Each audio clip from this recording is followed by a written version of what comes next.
Kwingineko mtazamaji, mvua kubwa ilionyesha Ijumaa iliyopita na kusababisha mafuriko jijini Nairobi pamoja na maeneo mengine ya nchi leo imejadiliwa kwa kina katika kamati ya Seneti kuhusu usalama wa kitaifa, ulinzi na masuala ya kigeni. Kamati hiyo ilikuwa na wasiwasi mkubwa kwamba hali hiyo inaweza kuwa tishio kwa usalama wa taifa. Mawaziri Geoffrey Ruku wa Wizara ya Utumishi wa Umma na Beatrice Askul wa Wizara ya Maeneo Kame wametoa maelezo kuhusu jinsi nchi ilivyojiandaa kukabiliana na majanga haya. Ibrahim Karanja na maelezo zaidi.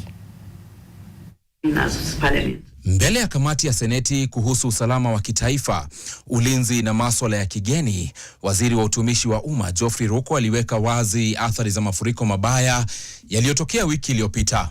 About 4 people have been injured. About 4 people are missing.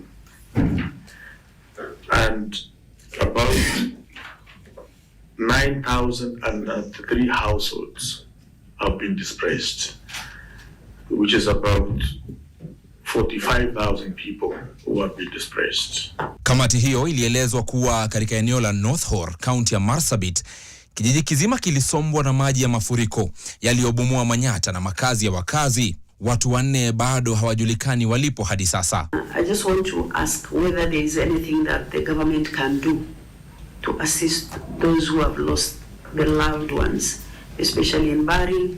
All Kenyans who have been affected are in hospital. All the bills will be paid by government. All the funeral expenses will be paid by government. Lakini waziri Ruku alionya kuwa ikiwa hali hii ya mabadiliko ya tabia nchi na mvua zisizotabirika itaendelea, athari zake zinaweza kuwa kubwa zaidi. But so far there is no security threat to the nation as far as this matter is concerned. However, the matter poses risk for being a security threat. Kinaya ni kwamba kaunti 23 zinakabiliwa na ukame mkali, huku takriban Wakenya milioni 3.3 wakikabiliwa na uhaba mkubwa wa chakula.